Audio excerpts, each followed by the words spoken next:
Hey, what's up, you guys? It's Jeremy Forcier. Of course, you know it's me. I don't know why I announced myself. I think Jeff McMullen, who's on here, is going to understand why I announced myself, because he tells me it's him every time, even though I know him. Anyway, I hope you guys had a great weekend. Hey, it just dawned on me because I was getting ready to clean up a loan application, and I'm going to record my screen. I already imported the credit just because I wasn't thinking this would be helpful at first, and it dawned on me. I've had a lot of you guys ask questions like, how do you clean up loan apps so quick? Like, what do you look for? So I want to walk you through, okay, how I do it. So I've talked to this client yesterday. I took some notes down, like as far as what his down payment wants to be. Is he a first-time home buyer? And all that good stuff, okay, where he wants to keep his payment budget. And I want to show you and share my screen on how I go through and clean up a loan app before I talk to the borrower. Okay, it's really quick and it will speed everything up, so it will allow you to ask better questions. So I'm going to share my screen here. All right, so first things first, we want to always work out of borrower summary new. Okay, it's really, really important. You guys always work out of right here on the left-hand side, the borrower summary new, because everything is in here that you need. Now, first thing I want to do is run credit. So I take a snippet. I've already done this, but I'm just going to show you what I do is I use a snipping tool. If you just put in snip in your search field on your computer, this will come up. And then I just highlight this. And I'm going to copy this, okay? And then I'm going to move this over to the side because we want to take out their phone numbers here, okay? So always take out the phone number that's in here before you run credit. Now, I've already done this, okay? But that's the first thing I always do is I will go in, take out the phone number, and then I will scroll down to credit and I will click order credit. And then I will import the liabilities once it comes back, which I have already done here, as you can see. Now, once that's done, we want to take that snippet that we made and go back and enter in the person's phone number, okay? Enter it back in. All right, so that's step one. Now, after I do that, the next thing that I always do is I'm just gonna review this briefly and show you what I'm looking for. So the first thing that I always look for is number one, cool, is he currently owns or does he currently rent? Well, it doesn't say either here. Which is odd, but I know he's a first-time home buyer, so that means that he is renting, okay?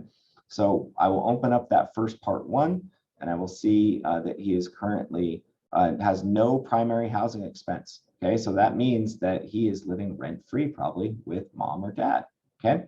So to get DU to run correctly, sometimes I will just click rent, and I will put like $2 a month in here, okay? Something like that. Just so sometimes DU doesn't pick up correctly. All right, so I'm just going to say that he rents. It's been there 7 years and 1 month. That's great. So when I go back now, that should be filled out correctly. Perfect, just like that. All right, so he's been there for over 2 years, so that's great. Mailing address is the same. That's what I look for. We already have all of this stuff imported. Next thing I always do is come to the lender URL. I'm going to click on that, and it's really important that you pick a loan program from in here. Now you can change this, of course, but I'm just going to always set them up at first with a conventional loan, okay, just to get everything tidied up. So conventional loan for this individual, great, you pick that, and then you're just going to put loan, this is a purchase, property is going to be a primary residence, and all of this is going to populate into the loan application. Okay, I'm just going to put 3.99% for now, doesn't matter because we can change it, of course, on a 30-year fix, so 360 months. Okay, after you fill in those fields, you can just hit select and it's going to import all the right templates over, etc. So it's going to save you a bunch of time. All right, it's so simple to do. Now, once that is done and over and imported, okay, then we want to fill out stuff in here. So this is a TBD address. I know that he's looking in Sonoma County. So I'm just going to put a Sonoma County zip code. Okay, I'm going to pick Petaluma, Sonoma County. Cool. Some of the other things that I do, that's going to pull over the correct county loan limits, all that good stuff. I always just put 2,000 in here. I like to fill everything out just so it has a place for it to be filled out. Now, the estimated appraised value and purchase price, I have to go in and look at my notes, or I can get out of here for one moment and I can scroll down and look at what did he fill in. Okay, he filled in purchase price of $390. All right, so I can come back up to the IRLA. And for the purpose of this, I'm just going to round this up a little bit, okay? 400,000. And I'll put 400,000. Great. So it looks like he's looking for a condo. Okay, cool, no problem. It's a purchase, great. It's not a refinance, so none of that stuff should be filled out. I will then come down to here when we're looking at the different payments, okay? So I always want to add in homeowners insurance. So because it's a condo, I'm just going to put $50 a month because it has an HOA. And then your property taxes, we're just going to enter in whatever the property tax rate is here, 1.25%. And hit OK. Great, so that is now all calculated. I'm not going to put in the mortgage insurance yet because I don't know exactly what it's going to be. I'll get to that in just a moment. Cool, so all this stuff starts filling out correctly, all right? Next thing I do is I come down and I want to look at the employment. So I see right on here that it says he's been on the job in the line of work for 2 years, but he hasn't been on his job at all for 0. So that's probably wrong. So we're going to open up IRLA Part 2. All right, so he's been in this line of work. He started here on 3/8/2021. Okay, so that means that he's been at his current place for 1 full year. All right, so he's been at his place for 1 full year. So when we come down and we look at the VOEs, we have to make sure that everything is correct. So before he was at a previous employment, which is great, okay, which he has down here, which is cool. So we know we have a 2-year history, which is really all we're looking for. All right, then we're going to come back up, and he said that he started on 3/8/2021. So we have to put in 1 year and 1 month. Okay, 1 year and 1 month in this screen. So here it would be 1 year and 1 month. And he's been in this line of work for 2 years. Great. So now we have a 2-year job history and everything's filled out correctly. You don't need a business phone number, just so you know. All right, next thing I do is I look at his income. He filled it out. Okay, let's just see in the E folder under File Manager if his income verification came over. So here it says verification of income. If Equifax pulled it over, we can see that in 2021, he made $57,624. Okay, he's hourly. He's $37.34 an hour. Average hours worked per week is 40. So if I just take 40 times 37, 40 hours a week times 37, okay, 0.34, that equals 1493 times 52 weeks. That would be 77,667. So the reason why this is important, you guys, when we're taking a look at this, is that we want to see, well, last year, this is to ask him a great question, right? So last year, it looks like he only made 57,624. Okay, what was the reason behind that? It's most likely because he had 2 months of not working for this company. He's working for a different company. So that makes sense. So I'm going to calculate his income at 77,667, okay, from an annual salary standpoint. And then we can take a look at any overtime, et cetera, that we can use to qualify and look at his previous employer as well. But for the time being, I'm just going to use this salary times 40 hours a week. And that does look in alignment because he started this job 2 months into the year on the 3rd month. Okay, so I'm going to come back here and then I'm going to go to his income. Okay, 77,667 divided by 12. So I come up with 64.27 Guess what? He filled it out correctly. Now, for the purpose of qualifying, I'm going to take out this bonus for now. Okay, just because I don't know if he has a history of it, and it doesn't look like he has received any bonus this year. Okay, so I'm just going to take that out for the time being. Great, so now we have his correct income. All right, for purpose of qualifying. All right, next thing I'm going to do is come down to the part 3. Okay, we're just going to take a quick look at his credit and assets. So you can see, and this is really important to do, great, his checking and all that stuff is importing over. That's awesome. We just have to verify that, ask for those statements. And then this is the most important part. So this guy has student loans, right? So he has student loans. So I have to give him some type of factor payment for these different student loans. All right, so the first thing I'm going to do is go into each and every one of these, right? And I'm going to put a payment in here. It's very, very, very important that we do that. I'm going to be super conservative and use 1%. So if something shows 0, you have to use 1% of whatever the balance is, or If it's LP, Freddie Mac, because that's Fannie Mae, Freddie Mac allows you to use 0.5%. But I'm going to be really conservative when I'm doing this, and I'm just going to put $83 a month. Okay, in for that, great. And then this one, 1% would be $35 a month. Great. And then I'm just going to go to the next one. And this one would be $33 a month because I'm being super conservative. Great. And then we're just going to go to the next one. And I'm going to use $24 a month. Great. So now we have a payment on all of them. So we're going to get accurate readings when we run AUS. Okay. So you can see that's all updated now. So that's perfect. Great. We're going to close this out. Awesome. And then we're just going to come down here. I'm always going to put other if he's not decided yet. I have this set up as a conventional loan because this all pulled over from the IRLA. And then I already have this filled out too. Next most important thing is just to choose a date of close. I always just choose the last day of the month of the next month. Okay, that way interest is calculated correctly and your findings will be good. He is going to not waive. He's going to have impounds with taxes and insurance. Okay, so now what I'm going to do next is price the loan out. Okay, price the loan out. So I'm just going to go to products and pricing right here.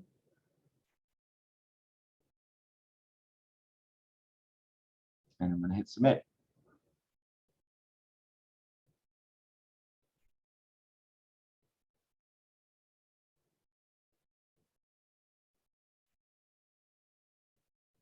Take just a second. And this is where I'm going to find the mortgage insurance stuff, okay?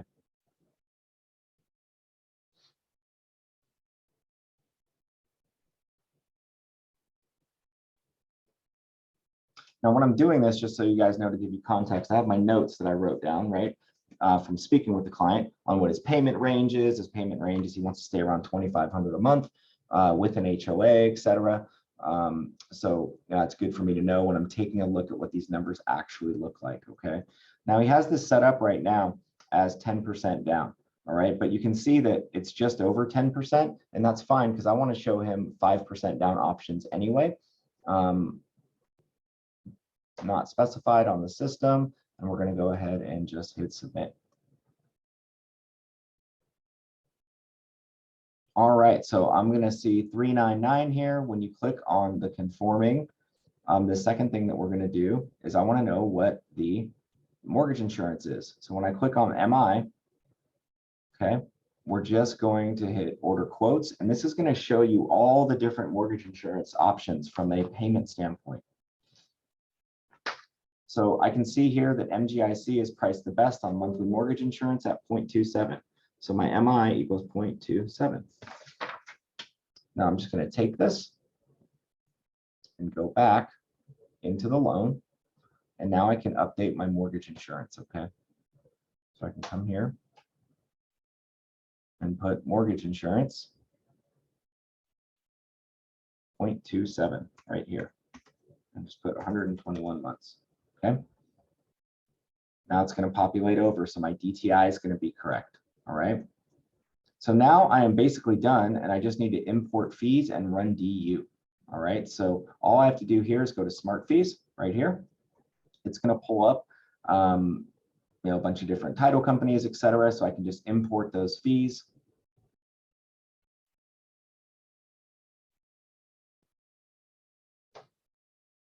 Cool. Great. Conventional, county, Sonoma County. Hit continue.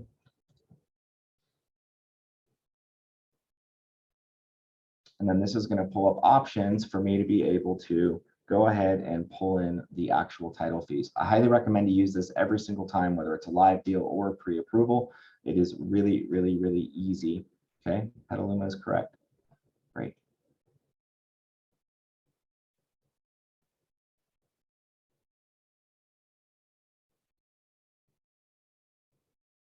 I don't know why it's taking so long, because I'm recording it for you.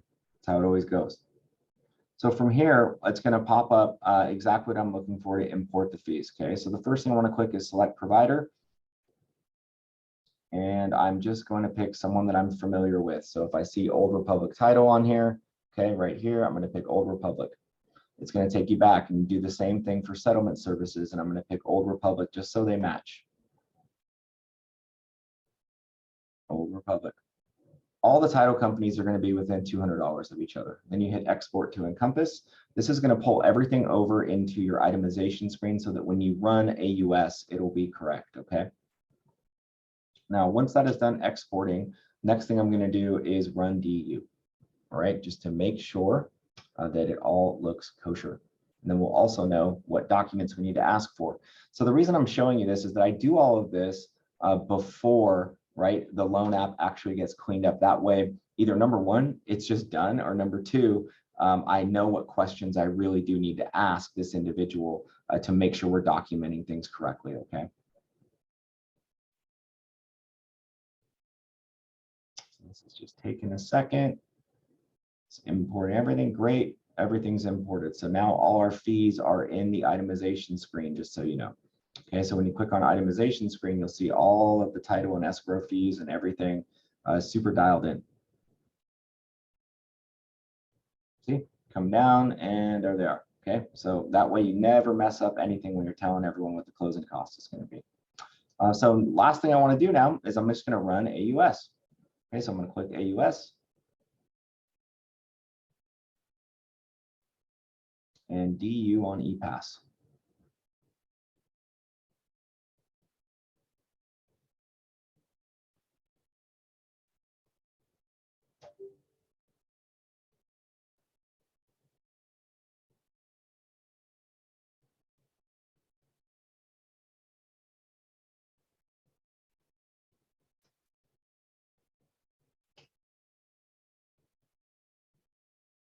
This is always the part that's annoying. I'm like, why can't it go faster? And even though I know it's reading 500 million different things.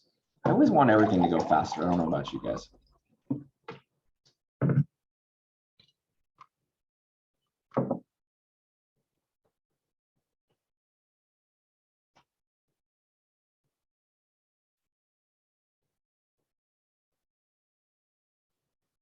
Come on, baby, give me that eligible. Let's go. Pre-approval, first one of the day. Rock and roll. It's gonna work. Here it comes. Magic. Shazam. Bam. Slam. Fam. Boom. Approve eligible. So I am good. This is where you can always read all your readings, right? So great. They verified the income, which is fantastic, right? Great. All the credit doc, great. This is all looks great. It's awesome. Employment and income. All we need is a W-2 from the prior year and a pay stub. That is super, super simple to ask for. Okay, so that is very, very easy to do. And everything else looks great. They validated everything. They validated his employment shown below, which is fantastic. They couldn't validate the income because it didn't match up exactly, meaning that, remember, he started 2 years later, so his income is going to look a little different. So that way, now we need a VOE essentially, okay? So everything else looks great. I am done with this. This is pre-approved, and then now I can call the client and, or if you have someone helping you, call the client. All the data is in there, and we can ask better questions if we do have questions about income, employment, etc. But this one is done, you guys. Done, done, done. Now, if I wanted to run it at 5% down, all I would do is change this, okay, to 5% down.